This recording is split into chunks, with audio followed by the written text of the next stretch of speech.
Hey guys, tonight we're stepping into the medieval world, a world that, despite all its grandeur and history, was often a cold and unforgiving place.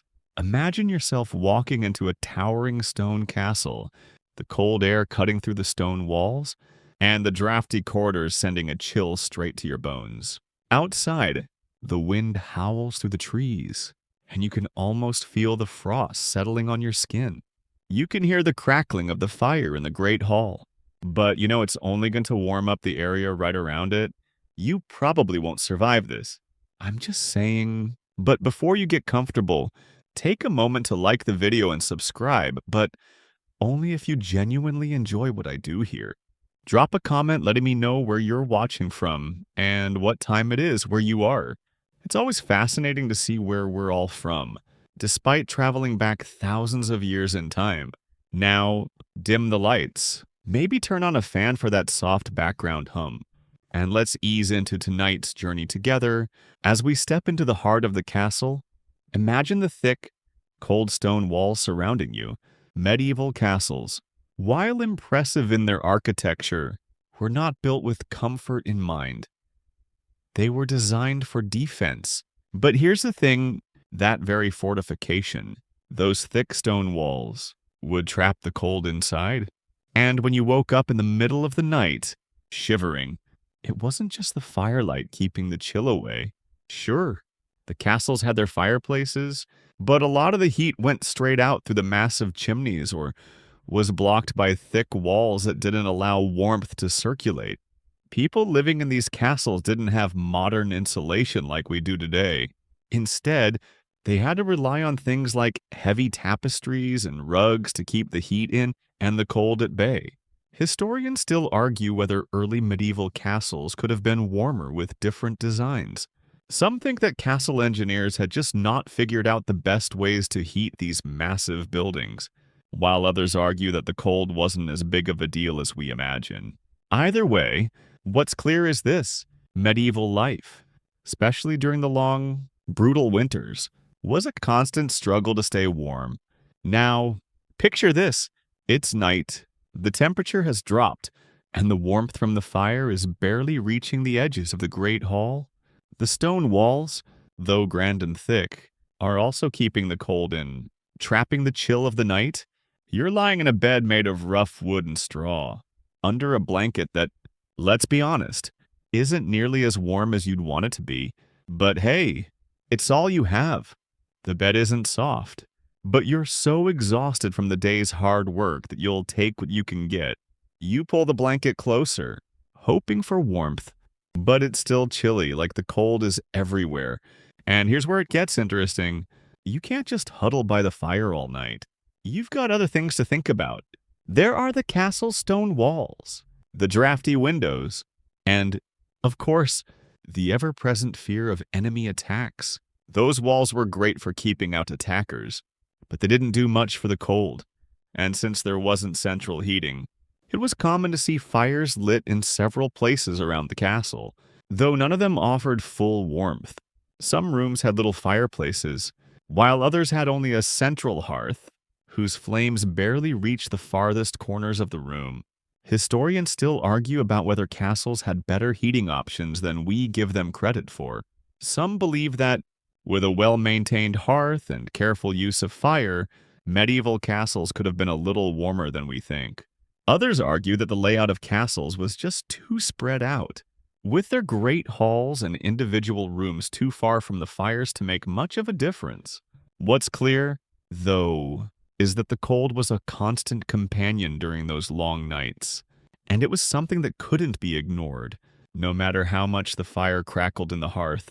Now, imagine the sound of your breath as it escapes in visible puffs, the cold air making it difficult to stay warm. You're curled up in your thick, woolen cloak, trying to trap the body heat under layers of blankets. But here's the twist. While you're trying to keep warm by layering up, most of the time, people didn't sleep alone. Whether it was in the Great Hall or in smaller chambers, communal sleeping arrangements were the norm. Extended families, servants, and even some knights or guests would share the space. So, you might be sharing your bed with your closest family. But it's not the luxury sleepover of your dreams. It's practical survival. The larger great halls, where the family and guests slept, were a hotbed of activity, with everyone huddled together for warmth. Especially in colder months, the shared body heat, mixed with the thick woolen fabrics, helped you survive the chill. And, surprisingly, this communal living actually had benefits. It wasn't just warmth that made sleeping arrangements so tight. People also feared night attacks. Being together meant that if danger came in the dead of night, there was strength in numbers, but this wasn't the only trick to staying warm. Fireplaces were everywhere, though they didn't always work as well as you'd hope. Historians still argue about the level of comfort people had during these long, cold nights. Some believe that humans in medieval castles adapted remarkably well, using the heat of their shared spaces and multiple smaller fires. Others believe these spaces were just too cold, leaving people to suffer through the nights bundled up as best they could, relying on heat from body warmth and whatever fire they could maintain. While one thing's clear, it was cold, very cold. And with the design of these castles, humans had to be incredibly resourceful in ways we don't even think about today. Now, let's dive deeper into the fire situation. Because the hearth wasn't just for cooking, it was central to surviving the night. Imagine yourself lying there, wrapped up in fur, the cold creeping in from all angles. But there it is, the fire. It crackles and spits, its warmth offering you brief relief from the chilling air. But there's a catch. The fire wasn't always in the room with you. In many castles, large chimneys and massive hearths were located in communal spaces, far from the private chambers. So, while you're huddled in your makeshift bed, the warmth from the fire in the hall doesn't reach you as well as you'd like. This means you, along with your fellow castle dwellers, have to make do with what heat comes through the stone walls, hoping that the drafts from the thick stone castle walls won't chill you even more. On the plus side, at least you don't have to worry about the fire dying out. If anything, the biggest threat to your warmth was actually the risk of overheating. And that's because, surprisingly, your chamber wasn't just cold, it could become unbearably hot as well, especially during warmer seasons. But don't get too comfortable thinking about the cozy warmth of the fire, because there's always a downside. The rooms are often poorly insulated, and cracks between stones could let the wind whistle through the gaps. Even if you did manage to get close to a fire, the heat wouldn't be able to keep the entire room at a comfortable temperature. Historians still debate how well these castles were designed for heat retention, with some suggesting that even the best castles had limited insulation, making it impossible to achieve any real warmth. Others claim that fires were strategically placed with clever use of thick stone walls and tapestries, acting as barriers to prevent too much heat from escaping. Either way, it's clear that the castle's fire was more of a necessity than a luxury, and it was the communal sense of warmth, shared body heat, and strategic fire placement that made sleeping through the bitter chill possible. Let's take a moment to focus on the bedding situation. You might be thinking that sleeping in a medieval castle meant a feather-soft mattress and fluffy pillows. Well, think again. Castles were not exactly known for their comfort, especially when it came to the sleep setups. Imagine lying on a rough, straw-filled mattress, covered in fur or wool blankets, which, while warm, offered no real cushioning. The bedding wasn't designed for comfort. It was made for survival. Straw was the most common filler for mattresses, and it wasn't uncommon for people to sleep on beds that were little more than platforms or hard wooden boards. So, there you are, bundled up in your layers of clothes, fur, and maybe a blanket or two, trying to get some rest. But your bed isn't exactly a plush sanctuary. If you're lucky, the mattress has a little extra stuffing, but that didn't guarantee comfort. Now, here's where things get interesting. The blankets, these weren't your typical cotton or fluffy down blankets we think of today. These were heavy woolen blankets or even animal hides, which, while great at providing warmth, weren't very breathable. So, While you're wrapped up in furs, you're likely to find yourself overheating at times, especially if the fire's still going strong in the hall. But at least it's warm enough to keep the frostbite away. Right. Historians still argue about the quality of beds in medieval castles. Were they as bad as we think? Or were they actually more comfortable than we imagine? Some experts believe the nobility had more comfortable sleeping arrangements, with raised beds that offered some cushioning, while peasants slept on the floors. Others suggest that in the coldest climates, everyone had to tough it out on similar rough surfaces. Regardless of the details, one thing is clear. Comfort wasn't a priority. It was about practicality and survival in a harsh environment.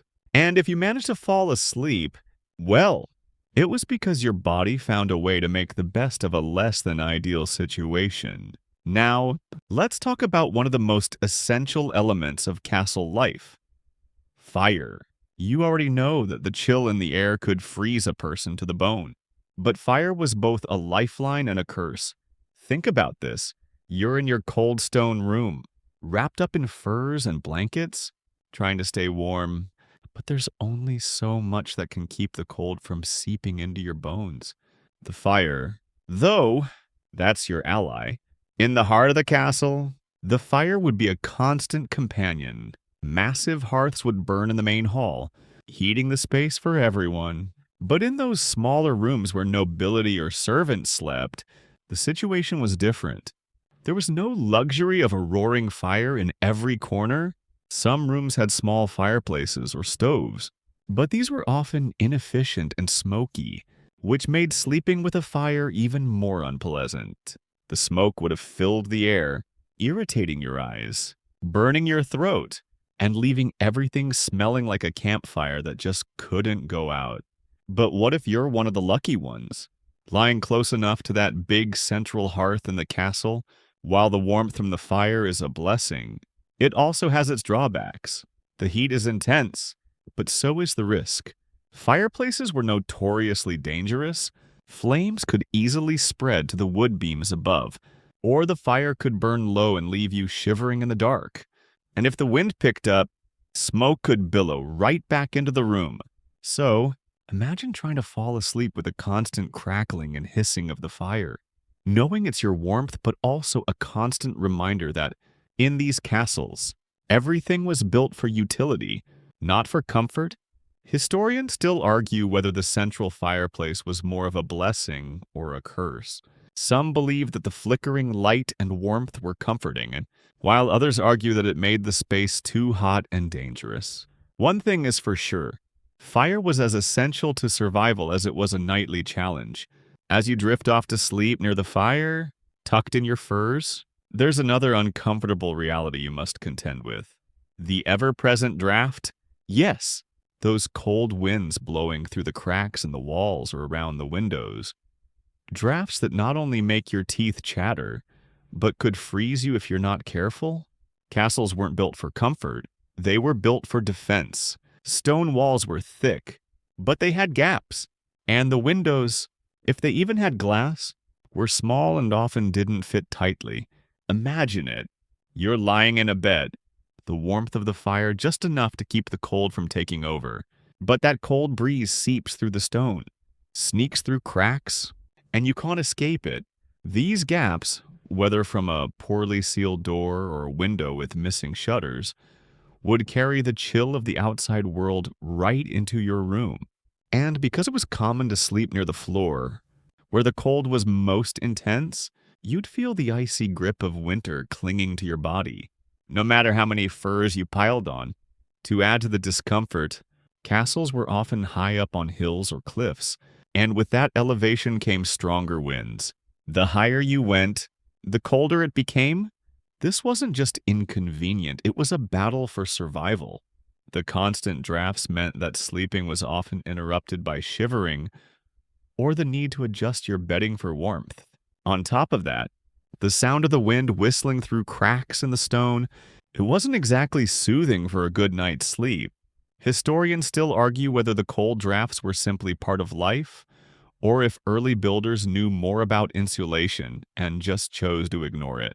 Some believe that it was an oversight, Others think the cold was just another obstacle to be endured, something that the inhabitants of medieval castles simply had to adapt to. Now, imagine it's another cold night, and you're attempting to sleep in a drafty stone castle, wrapped in your furs, clutching a pillow filled with straw or down feathers. But your thoughts keep drifting to the ever-present danger of fire. Yes, fire was the heart of survival in the castle. It kept the cold at bay, provided light, and cooked the meals. But it also posed a huge threat. The very thing that kept you warm and protected could easily turn against you. You see, the castle wasn't just vulnerable to the elements. It was also susceptible to destruction by the fire that was supposed to protect you. With high wooden beams above, thatched roofs, and walls built from flammable materials, a small spark could quickly turn into a raging inferno. Fires were often lit in the hearths, with the smoke billowing out and the embers popping. But this created a real risk of fire spreading through the structure. Some castles even had specific fire breaks, gaps between sections of the building to prevent flames from spreading too easily. But there were many that didn't. So, while the fire kept the cold at bay, it also kept everyone on edge. No matter how warm and cozy it might feel right now, there's always the possibility that the fire might get out of hand. Fires were often stoked through the night to maintain warmth, which meant that someone had to stay alert, ensuring the flames didn't get too close to anything that could catch fire.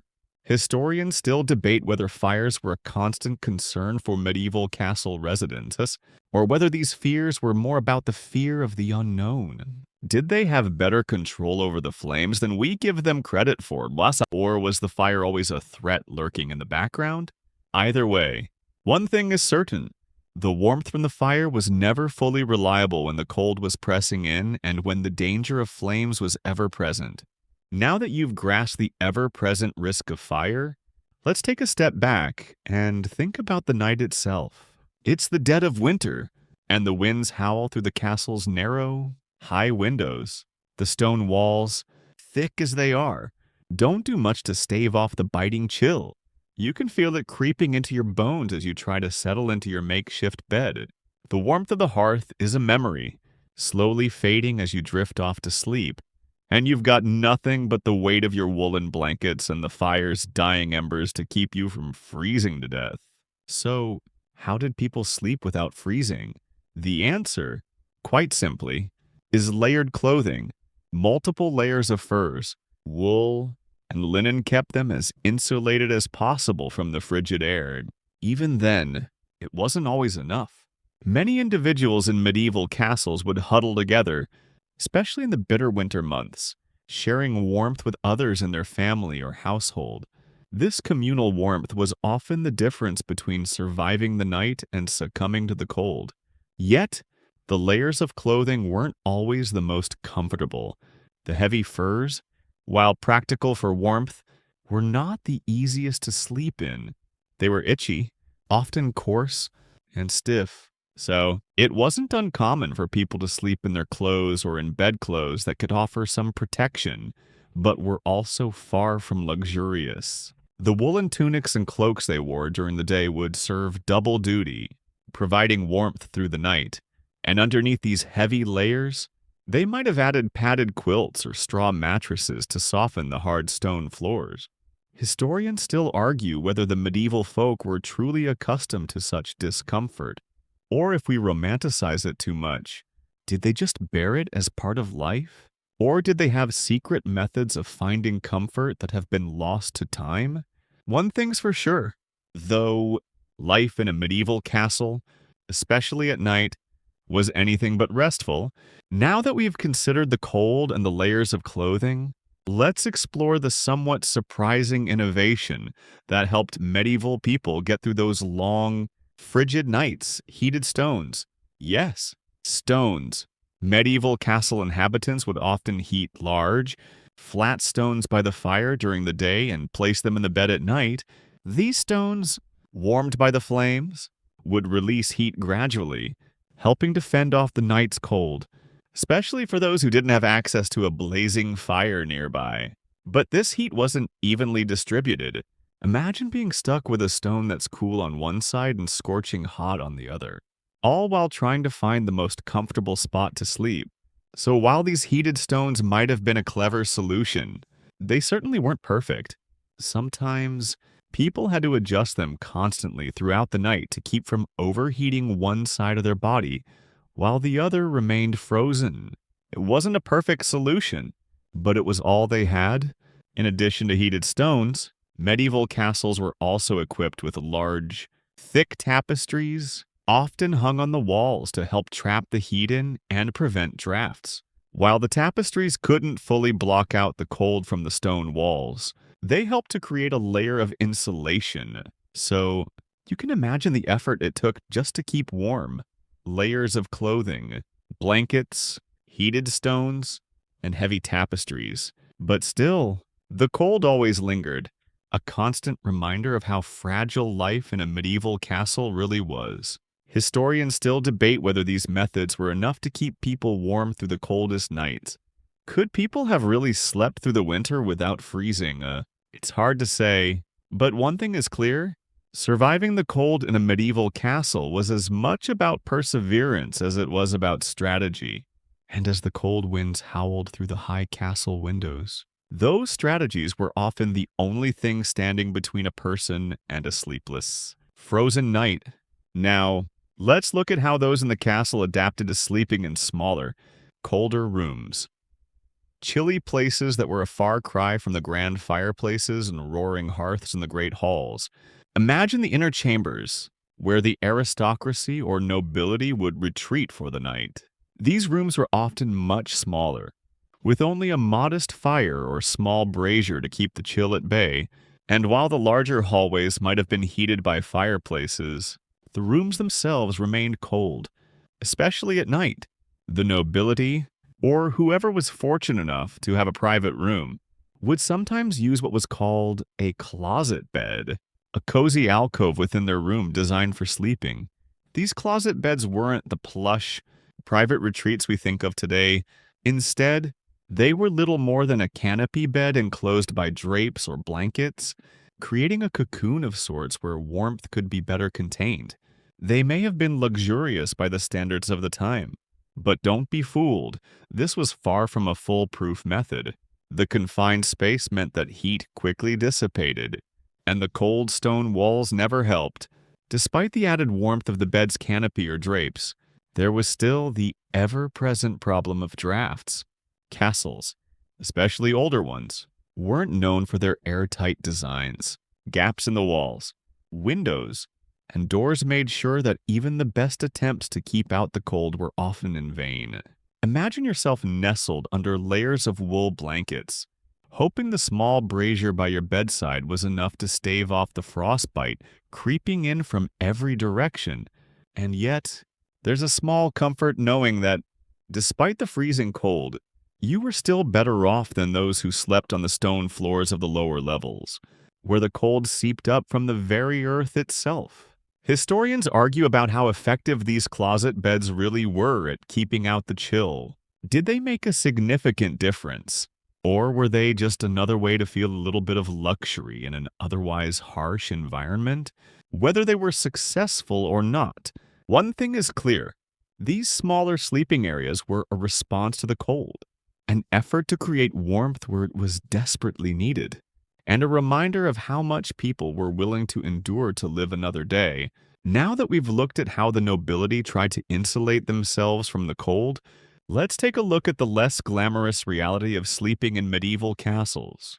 Imagine yourself as one of the castle's servants, sleeping in the great hall with the rest of the staff. You're in the same space as the lord and his family, but your sleeping arrangements are anything but luxurious. The great hall, while warm and bustling during the day, turns into a frigid place once the fires die down at night. No cozy alcove or canopy bed here. Instead, you have a simple straw mattress or a pile of furs, maybe a blanket if you're lucky, sprawled on the stone floor. The walls of the hall, thick and imposing, do little to protect against the drafts and the chill that creeps in from every crack and crevice. As you try to sleep, You can hear the low rumblings of the wind outside, howling through the cracks in the stone, pushing the cold air inside. The fire has long since dwindled to embers, leaving behind only faint warmth and shadows. The sounds of the castle at night are eerie. Every footstep, every shift in the air seems amplified. You huddle into your furs, trying to find some warmth, but you know it will be a long, uncomfortable night. You can only hope that in the morning, the fires will be lit again and the smell of warm bread will fill the air. The cold at night was a constant companion for those in the castle's lower levels, where the warmth from the fires barely reached. Servants, soldiers, and other lower-ranked individuals had little choice but to endure the harsh conditions. They had no canopy beds to retreat to, no draped curtains to offer comfort. Their nights were spent fighting off the cold as best they could, relying on the warmth of their own bodies, the heat of their fellow sleepers, and whatever scraps of warmth the fire might provide. It's hard to imagine now, but this was reality for most people living in a castle. Historians still debate how the poorer inhabitants of castles handled the cold. Considering the large number of people crowded into small spaces, were their sleeping arrangements simply unsustainable? Or did they have some strategies for dealing with the cold that have been lost to history? Were they simply more resilient to the cold? Or did they have some sort of secret to staying warm that we don't know about? Either way, it's clear that sleeping in the Great Hall was no easy feat, and the struggle against the cold was a constant challenge. Now, let's shift gears a bit and consider the role of the castle's design in managing the cold. While the nobility might have had a bit more comfort, the structure of the castle itself did little to mitigate the chill. Castles were built to be imposing fortresses, their thick stone walls meant to withstand attacks, not necessarily to keep the heat in. During the day, the sunlight that filtered through the narrow windows barely made a dent in the cold of the stone. And when night came, with the fire pit burned down to nothing but embers, the chill settled in like an unwelcome guest, creeping into every corner of the castle. The architecture, with its soaring walls and high ceilings, made it impossible to create a truly warm interior. While the lord and lady of the castle might have retreated to their private chambers, where heavy tapestries and fur-lined bedding helped, the rest of the castle's inhabitants, from the servants to the guards, were left with minimal protection. The grand hall, the heart of the castle, was often too large to heat effectively, and the cold air just seemed to hang in the corners. To keep the space from freezing completely, large fires would be built in the center, but even with that, it was always a gamble, either too hot near the fire or too cold near the walls. It wasn't just the castle's size that contributed to the cold, it was the lack of modern insulation techniques. Stone and wood, as solid as they were for defense, didn't offer much in terms of thermal comfort. Imagine standing in one of the rooms of the castle, your feet cold on the stone floor, your breath visible in the air as you sit by the diminishing fire. If you were lucky, there might be a woolen blanket or fur throw to wrap yourself in, but the cold would always find its way in, creeping under the door or through the gaps in the walls. Historians still debate how effective medieval castles were at managing temperature. Some argue that the design of these castles, though effective in terms of defense, was ultimately impractical for comfort. Others believe that the residents of these castles simply learned to live with the cold and adapted over time. Could they have found ways to make their castles warmer? Or were they simply victims of their own design? Regardless of the specifics, it's clear that life in a medieval castle was anything but comfortable when it came to staying warm. As you lie there, bundled up in furs, trying to block out the cold, it's hard not to think about how the medieval people managed to sleep through the freezing nights. The key, it seems, wasn't just the layers of blankets or the fire at the center of the room. It was the body heat of those around them. Yes, human warmth played a huge role in surviving the chill. In the cold, drafty halls of the castle, groups of people would often huddle together for warmth. This is where the concept of sleeping in a group really came into play. There were no such things as individual rooms for most of the castle's residents. Instead, you would have shared sleeping areas, often in large communal spaces. If you were a knight or a servant, you might have slept on the floor with little more than a simple blanket, huddled together with others for warmth. The lords and ladies, though they had more comfort in their private quarters, often still shared their chambers with family members or trusted servants. The idea was simple. The more bodies there were, the more warmth was generated. But it wasn't just humans providing warmth. Animals also played a critical role in making the night bearable. Many medieval castles allowed dogs and sometimes even larger animals like pigs to sleep in the same room as their human owners. Dogs, with their thick fur coats, could help keep the temperature up, curling up against their human companions for warmth. This shared space between people and animals was not just a survival tactic, it was also a cultural norm.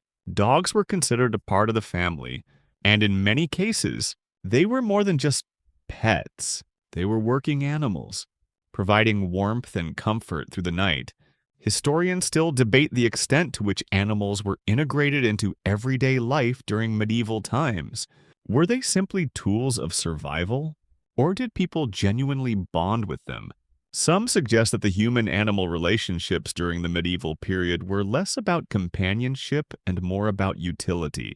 However, there's evidence that suggests otherwise, with many accounts of knights treating their war horses and dogs with deep affection. The warmth from these animals could have been more than just physical. It might have also provided an emotional layer of comfort in a world where comfort was hard to come by. Imagine the relief, though brief, that came with waking up in the morning after a long night in the cold medieval castle. You're bundled in your woolen cloak and fur blankets, your breath still visible in the morning air as the sun barely peeks over the horizon.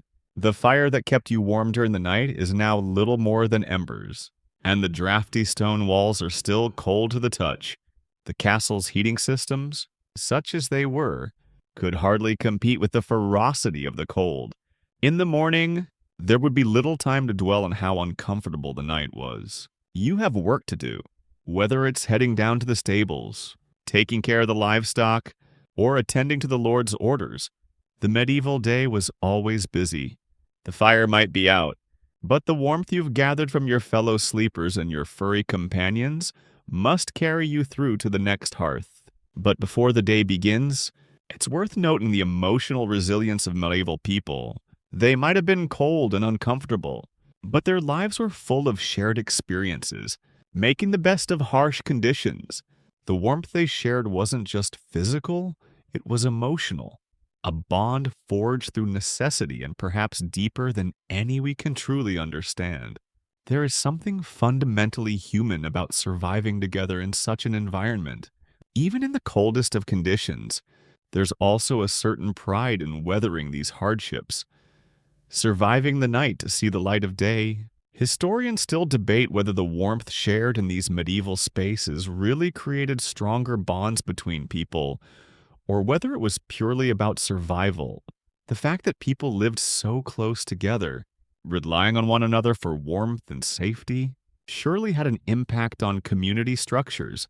While we today might seek more privacy and personal space, for medieval people, the shared warmth of human bodies and the occasional companion animals represented solidarity in a world that often felt unbearably cold. Hey guys, tonight we step into a medieval tavern, one of those places you've heard of but can't quite imagine. Until now. It's dark, and the smell of roasting meat and firewood fills the air. The low murmur of voices rises in the distance. Mixed with the clinking of tankards and the occasional burst of laughter, the flickering candlelight is barely enough to push back the shadows. And in the corner, the faint sound of a lute's strings hums under the chatter. But you're not here for the music, are you? No, you've come to experience something deeper. The rhythm of a place where warmth, ale, and stories are the currency of survival. You trudge through the heavy wooden door, and the warmth of the hearth greets you like an old friend. The fire crackles, But it's not just the warmth you're after. It's the sense of being part of something much larger. The moment you step inside, the air changes. It's thick with smoke, with the scent of sweat, damp wool, and the distinct tang of spiced meat roasting on a spit. In the dim, amber light, the shadows of people, peasants, travelers, and even the occasional knight are scattered in small clusters. They're laughing, shouting, and drinking, wrapped in the camaraderie only the dark and us cold nights can foster. The tavern's walls are thick stone, designed for defense, but here, they keep the chill of the night outside. The fire is the only source of heat, and it's central to the action of this warm but ever dangerous world. The low hum of the crowd fills your ears, but it's not a peaceful hum. It's electric, charged with rumors, jokes, and stories from the farthest corners of the kingdom. The smell of bread, the stench of poorly scrubbed floors, and the bitter edge of ale fill your senses. The tavern keeper, a burly figure with a thick beard and a warm smile, waves you over, offering a mug of ale, but you can't shake the feeling that this place is more than just a watering hole. You take your first swig of ale, the bitter taste hitting the back of your throat, and feel the warmth seep into your chest. It's not a fancy drink, but it does the job. The mug clinks against the rough wooden table, and you settle in, listening as the tavern's hum grows louder around you. In the far corner, an older man with a patchy beard and a crooked nose tells a story that you can't quite hear over the din, but his gestures are loud enough. A group of farmers sits nearby, laughing, their thick, weathered hands wrapped around their own mugs. The younger ones are boisterous, their voices competing with the crackle of the fire, while the older men are quieter, speaking in low tones, sharing secrets of harvests gone wrong or battles fought far away. You're not sure why you feel more alive here. Maybe it's the drink, or maybe it's the sense of belonging to something bigger than yourself. People from all walks of life gather in the warmth of this dark room, each carrying their own story, yet all are connected by the same need: warmth, drink, and the promise of escape from the harsh world outside. A lute player sits in a shadowy corner, the soft strains of his melody weaving through the murmur of conversation. It's a simple tune, one that seems to resonate with everyone here in the same quiet way. No one pays him much attention, but his music adds a strange layer of comfort. As you look around, your eyes linger on the faces of the men and women near the hearth. The firelight flickers on their faces, casting shadows that make them seem larger than life. Some of them are well dressed in woolen cloaks, their hoods pulled up against the cold, while others are wearing patched tunics, their faces roughened by labor and hardship. The tavern keeper makes his rounds, checking on each table, offering refills, and sharing a quick word with the regulars. The scent of burning wood and meat fills the air, mingling with the earthy smell of the people around you. It's the kind of place where even the strangers feel like they're part of the family. The laughter and chatter grow louder as the night deepens, and you can feel the weight of the day's work slipping away with each mug of ale. The warmth from the fire is a constant comfort now, though it still hasn't quite chased away the chill of the stone walls. You pull your cloak tighter around your shoulders and watch the flames dance, their orange light flickering against the dark, smoke-streaked ceiling. The tavern's thick, wooden beams overhead creak as the weight of the night presses in. There's something about the low, almost melancholy hum of the room that calms your racing thoughts. It's as if time has slowed, and the only thing that matters is this moment. The drink, the warmth, and the stories shared in the glow of the hearth. The door swings open with a creak, and the chill from the outside rushes in. But the tavern's patrons don't flinch. They've grown accustomed to the cold winds that are a constant companion in this world.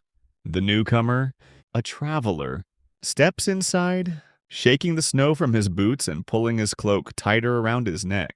He's a tall man, dark-haired, his eyes scanning the room as he moves toward the bar. A hush falls for a split second as the regulars size him up. But then the conversation picks up again. almost as if nothing happened. It's not unusual for travelers to pass through, but there's something different about this one. He doesn't seem like just a wanderer. The tavern keeper greets him with a nod, offering a drink, but the traveler only asks for a fire. His voice is deep, carrying a quiet authority that seems to command the attention of the room. The fire's rekindled, the embers glowing brighter as the flames catch again, and the man moves toward it, standing close enough to feel its warmth. But still keeping his distance from the crowd, his gaze sweeps over the tavern before settling on the hearth. For a moment, he seems lost in thought, his expression unreadable. The atmosphere in the tavern shifts slightly. People glance at him now and then, whispering behind their hands, but no one dares approach. The fire crackles, and the lute player's music takes on a slightly quicker rhythm. Almost as if in response to the tension in the air, the soft light of the fire catches the newcomer's face as he warms himself, revealing a scar across his cheek. As the night wears on, you notice a shift in the atmosphere. Less laughter, more murmurs. The fire crackles and hisses as it spreads, its warmth reaching the corners of the room. The traveler has settled in, his presence now less striking, more like part of the scenery, though there's still an air of mystery about him. He stands by the hearth, his posture rigid, his hand resting lightly on a worn leather pouch hanging from his belt. His eyes flicker toward the door every so often, as if waiting for something, or someone. His silence is almost as loud as the clamor of the tavern. He's not a man of many words, but there's a quiet intensity in his gaze that makes the others wary. A barmaid approaches with a fresh drink, but he shakes his head and gestures toward the fire, the flames catching in his eyes. She nods and walks away, seemingly unfazed, but you can't help but notice how her steps are just a little quicker now, how the other patrons keep their distance. There's a tension in the air that wasn't there before. It's as if everyone knows something unspoken, but no one dares to bring it up. The tavern is still lively, but the conversations feel more guarded now, as if people are speaking with one eye on the door and the other on the newcomer. The walls, once a silent witness to the chaos of the day, now seem to lean in closer, pressing down on the room. The warmth from the fire feels comforting, almost like a protective barrier against the cold. But you still catch a shiver running down your spine every now and then. The shadows of the rafters stretch out across the room like long, dark fingers, making the space feel smaller, more intimate. You could swear the air has thickened, the weight of it hanging just a little heavier on your chest. You turn your attention back to the traveler. He's still standing by the hearth, his eyes now trained on the flames, as if lost in their dance. There's something calming about him. His stillness, his silence, but there's also an undeniable sense of danger. It's in the way he watches everyone, taking in their movements, their words, even their breaths. It's as if he's the only one in the room not playing a part in the tavern's game of warmth and companionship. But then, just as the tension seems unbearable, the traveler finally speaks. His voice is low, almost a growl, but it carries through the room, cutting through the chatter like a knife. Do you all sleep well here? His question hangs in the air, heavy with implication. As the room goes still, the question lingers in the air, thick with silence. The fire crackles, its hissing a sharp contrast to the heavy stillness that settles over the tavern. The patrons stop mid-conversation, the clinking of mugs and the shuffle of boots fading into a quiet hum. The barmaid, who had been weaving between tables, pauses, a tray of ale forgotten in her hand. Even the barkeep, wiping down the counter with a rag, freezes as if the question has reached into the depths of their souls. It's a strange thing, isn't it? The simple question about sleep, it's not a topic that normally holds much weight in a tavern, a place where the talk is usually light. Gossip about local news, jokes, and tales from travelers. Yet the way the man asks it, his voice low and steady, but somehow filled with an underlying force, makes it feel as if the room itself holds its breath, waiting for an answer that doesn't come. You shift uneasily on your bench, trying to ignore the way the room feels colder all of a sudden. The heat from the fire is still there, but it doesn't seem to reach you as it did before. You're not sure if it's the man's presence or the weight of the question itself, but the warmth has thinned, just like the air. You glance around, but everyone else is looking at the traveler now, some with curiosity, others with a touch of wariness. No one seems eager to answer him. The traveler doesn't break the silence. He simply waits, his eyes darkened by the flickering firelight, studying the faces of those around him. And then a voice, faint but steady, rises from the corner. An older man, perhaps a local regular who spent too many years in the tavern to be intimidated by any stranger, speaks up, his tone rough but resolute. "We sleep as best as we can," he mutters, glancing toward the fire. "But the nights aren't kind in these parts. It's a struggle for all of us, even here in the warmth of this place." His words hang in the air, a quiet admission that something is wrong. There's no pride in his statement, only the resignation of someone who has lived through enough cold nights to know how fleeting the comfort of a hearth can be.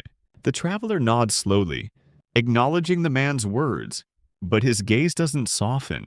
He turns back to the fire, his face illuminated by its glow. For a moment, everything feels like it's frozen in time.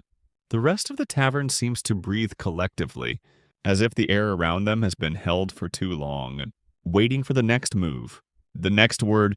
Finally, the silence is broken not by the traveler, but by the wind, which howls outside the door, sending a shiver through the room. Then you know what it means to struggle, the traveler says, his voice quieter now, almost thoughtful, to fight the cold, to survive it. His words don't require an answer. They're more of a statement, a reminder of the harshness outside these walls. Yet, the impact of them is undeniable, a chill that seeps deeper into the bones than the winter wind outside. The room seems to hold its breath, the shadows in the corners lengthening as the fire flickers low, casting more eerie shapes on the walls. You can almost feel the weight of the silence pressing down, thick like a fog. It's as though every person in the room has been caught in a spell of sorts. The traveler's words hanging heavy in the air, unanswered but understood. The tavern feels smaller now, more intimate, as the distant sounds of the world outside seem to fade away. You catch the eye of the young barmaid as she steps into the circle of firelight. She looks hesitant, unsure of how to break the tension. Her hands grip the tray of mugs a little too tightly, the metal gleaming as she shifts her weight nervously. She glances toward the man who spoke earlier, the regular who had shared his quiet admission about the struggle to sleep, but he offers no reassurance. He simply stares into his mug, his brow furrowed, lips pressed tightly together. The traveler leans back in his chair, his gaze never wavering from the fire. You can see now that there's something else in his eyes, something deeper than just curiosity. It's not the kind of look a stranger would wear when passing through a town. It's the look of someone who has lived through the worst, who knows what it means to be truly cold, to face death not as an inevitability, but as a real, present force. Suddenly, the sound of the door creaking open interrupts the stillness. A gust of wind sweeps into the room, carrying with it the bitter cold of the night. The flames in the hearth sputter, sending a plume of smoke curling toward the ceiling. The barmaid flinches, but the traveler doesn't flinch at all. He simply watches as the wind ruffles the heavy tapestries that hang from the walls. Barely moving his head, "That wind," he murmurs, as though speaking to no one in particular. "It's not just the cold that kills it, it's the way it gets into your bones, the way it whispers in the night, making you question how long you can endure." The words strike you unexpectedly, cutting through the silence with a precision that sends a shiver running through your spine. His voice is soft but filled with an undercurrent of something ancient, something primal. The tavern feels even colder now, and it's not just the temperature. The weight of his words is heavier than the wind outside, more biting than the draft that sweeps through the room.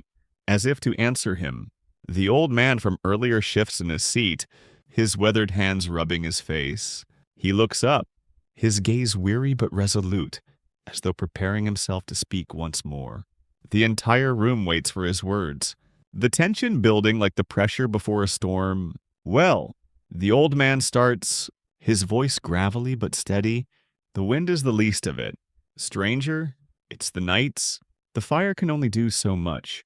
We huddle together, share our warmth, but we know that the cold is always waiting for us.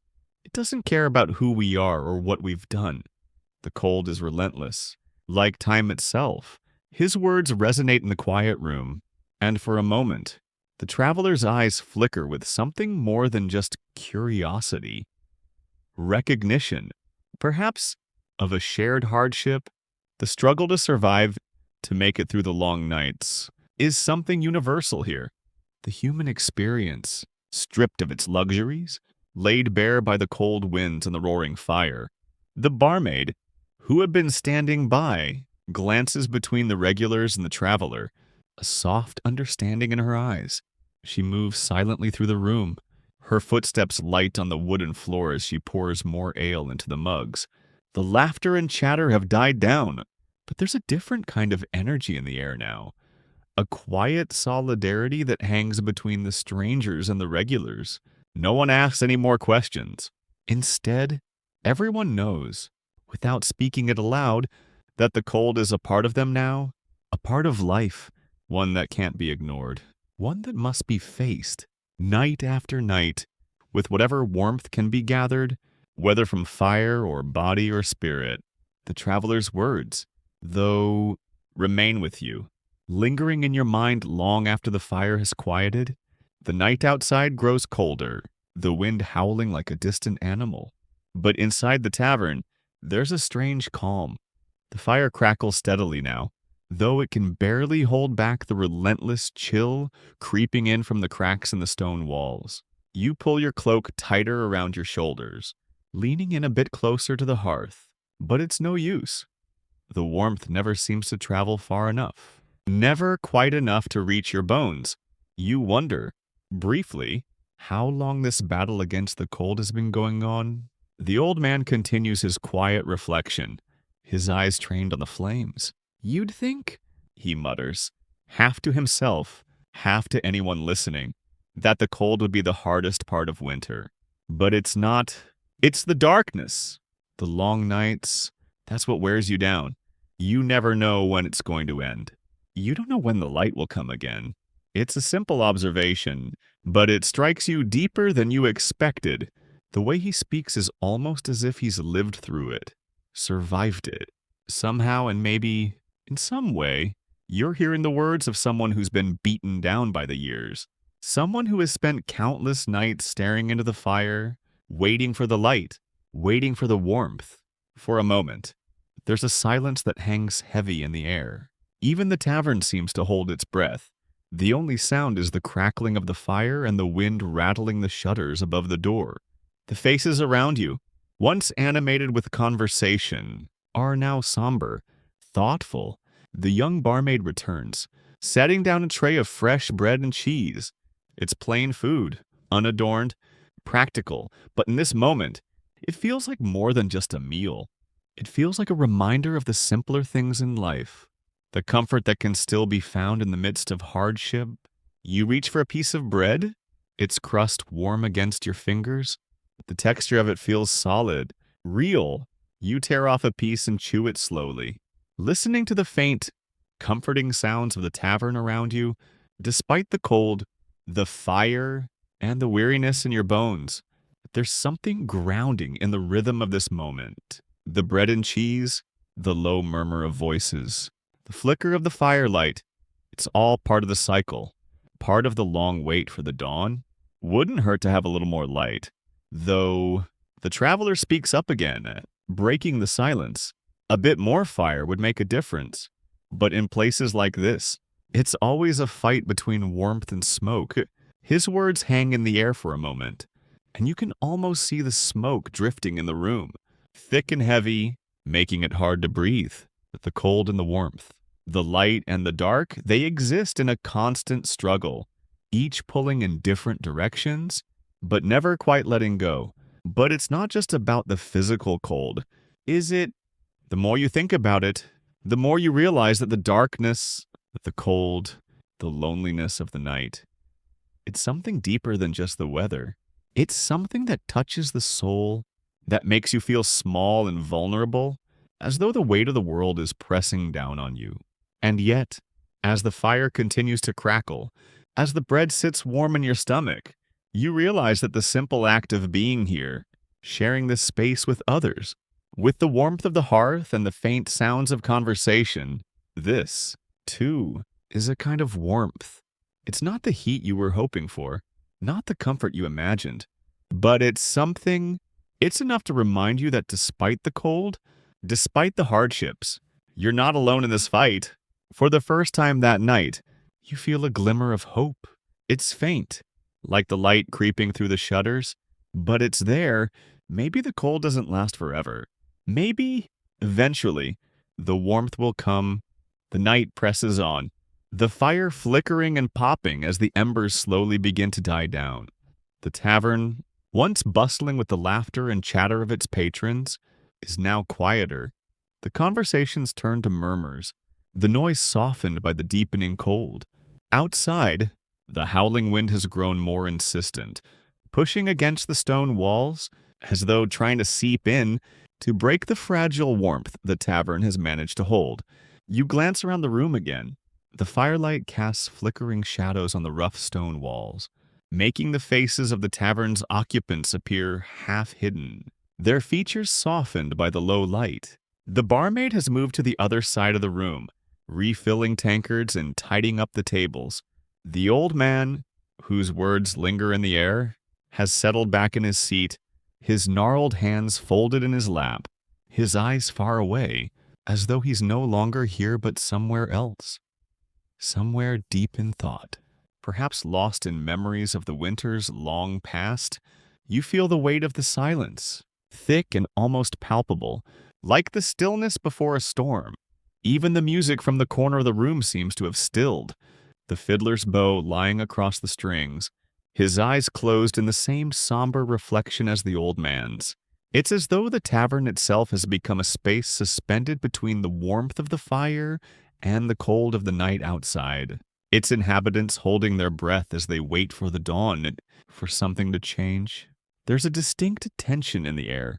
It's not the oppressive cold, not the biting winds outside, but something else, something subtle but undeniable. The fire that burns in the hearth is no longer just a source of warmth. It has become a symbol, a flickering reminder of the fragility of this moment. The light dances, casting shadows that seem to stretch endlessly across the room, their forms shifting and twisting with each crackle of the fire. For a brief moment, you think you see something in the shadows. A movement, a shape, but when you blink, it's gone. The tavern is quiet, but it's a quiet that feels weighted, as though it's holding on to something just out of reach. The murmurs around the room have softened into something deeper, a collective understanding that the cold is not just physical, it's the chill of the unknown, of survival itself. You realize then that this is not just a tavern. It's a place where people gather to weather more than just the weather. They gather here to face the world, to survive the night, to wait for the light that always seems just out of reach. As the fire continues to burn low, you find yourself staring into the flickering flames.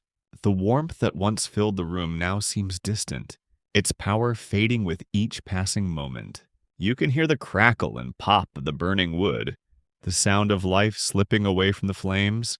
But still, you sit there, drawn to the warmth, to the light, knowing that without it, the night would be unbearable. Historians argue whether these moments of stillness were a luxury or a necessity in the medieval world. Some say the fire, the flickering warmth, was essential to survival. Others claim it was a fleeting comfort, a distraction from the cold that never truly went away. But for you, in this moment, it doesn't matter. The fire is a lifeline, a beacon in the darkness, and it's all that keeps you connected to the world outside. To the people around you, you pull your cloak tighter around your shoulders, feeling the weight of the night pressing in on you. The air is cold, and the fire is fading, But you're not alone. The tavern is full of souls, some lost in their own thoughts, some quietly biding their time. All of you, together, are enduring the same struggle, waiting for the warmth, waiting for the light. The old man shifts in his seat, his voice breaking the silence once more. They say the fire's the soul of the house, he murmurs, his gaze drifting back to the flames. Without it, there's nothing left but darkness. For a moment, his words seem to hang in the air, heavy and resonant. You nod, understanding exactly what he means. In this world of stone and wood, of wind and cold, the fire is more than just a source of warmth. It's the pulse of life itself, and without it, there is nothing but the void. As the last of the embers flicker and die, the room grows colder still, but the moment of stillness lingers.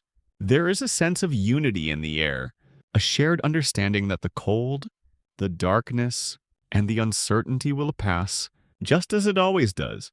And with the dawn, the warmth will return. The fire has long since died, the last embers now only faintly glowing in the hearth. The cold has seeped deeper into the bones of the room.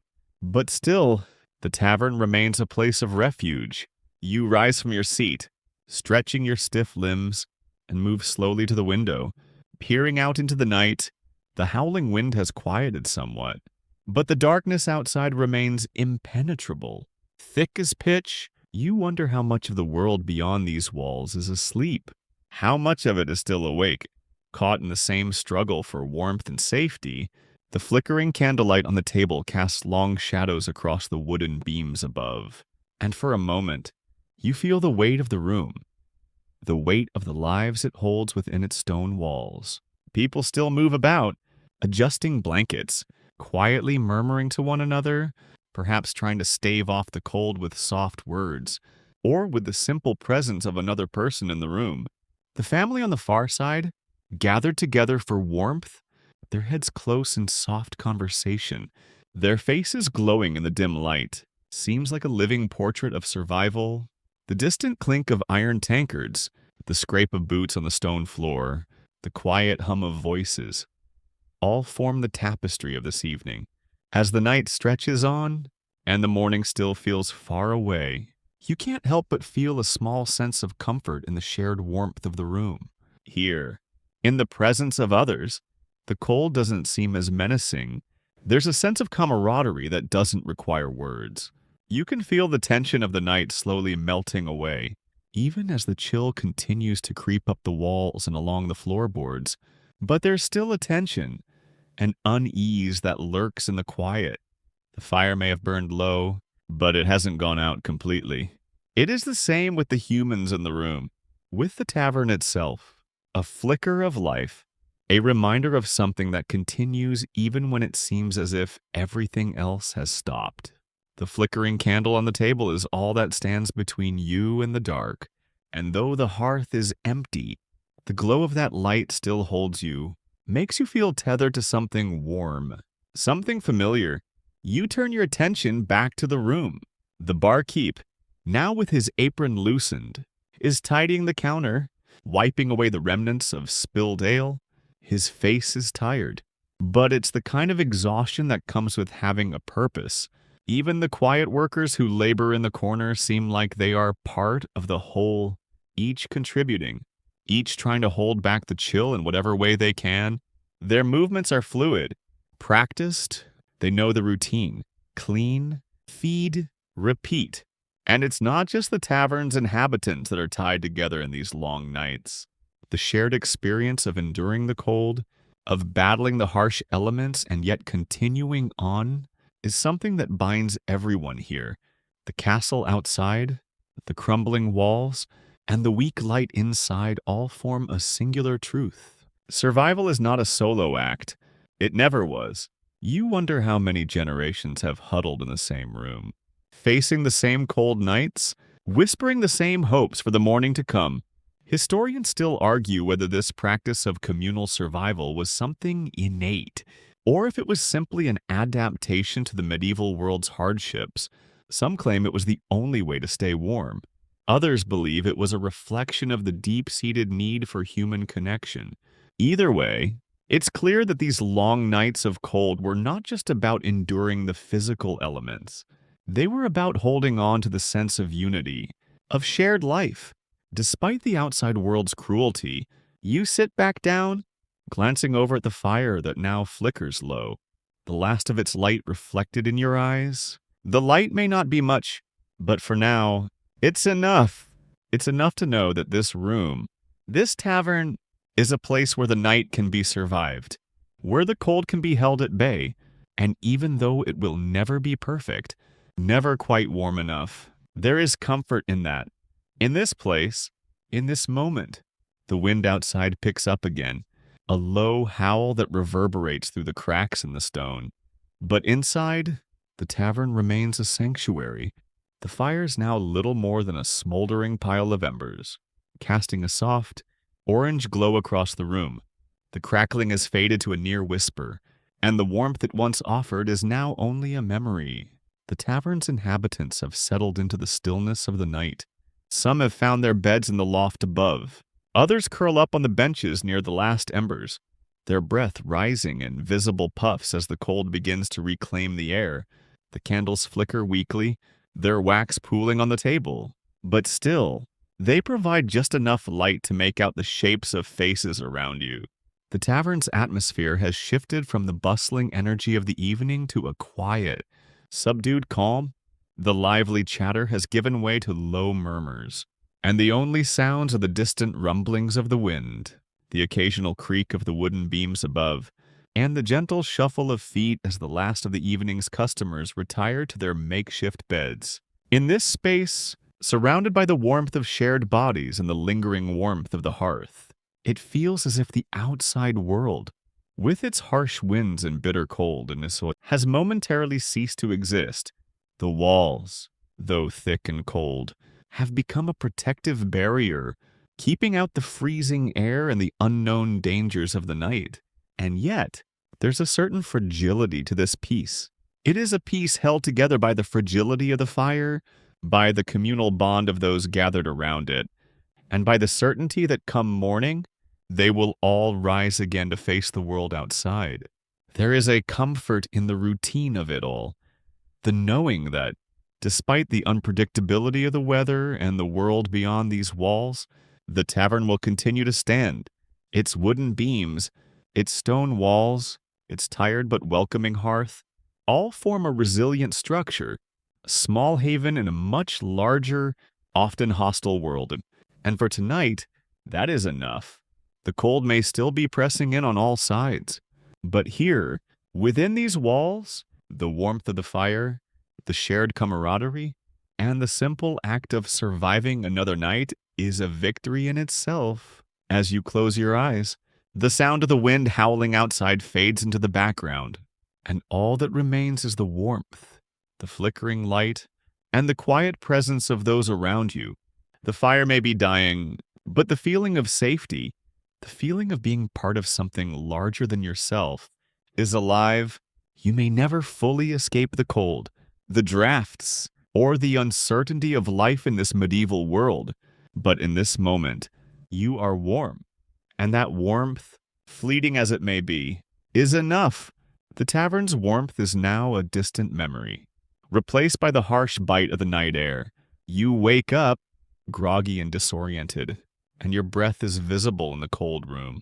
The remnants of the fire from the night before have long since turned to ash, and the only source of light now comes from the feeble rays of the early morning sun, peeking through the small, high-set windows of the tavern.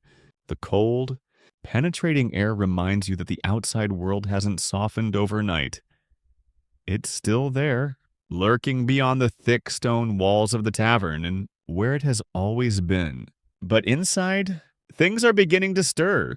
The other patrons, still wrapped in blankets, begin to shift and groan, stretching the stiffness out of their limbs after another restless night. The tavern keeper, who has been awake for some time now, moves through the room with purposeful steps, stoking the coals in the hearth to coax out a bit of heat for the morning. The smell of stale bread and unwashed bodies mixes with the scent of smoke and wood, creating a distinctive, earthy aroma that fills the air. As you sit up in your makeshift bed, trying to ward off the morning chill, the sounds of the world outside begin to intrude. The wind has died down for now, but the occasional rustling of the leaves in the nearby trees is a stark reminder that the elements are never truly at rest. It's still cold, the kind of cold that seeps into your bones and refuses to leave, no matter how many blankets you pile on. The frost from the night before hasn't fully melted, and it lingers on the windows, forming delicate, crystalline patterns that shimmer faintly in the dim light. The tavern keeper begins to sweep the floors, moving with mechanical efficiency. It's not a glamorous job, but it's one that ensures the space remains functional, a place where people can gather and seek refuge from the brutal forces of nature.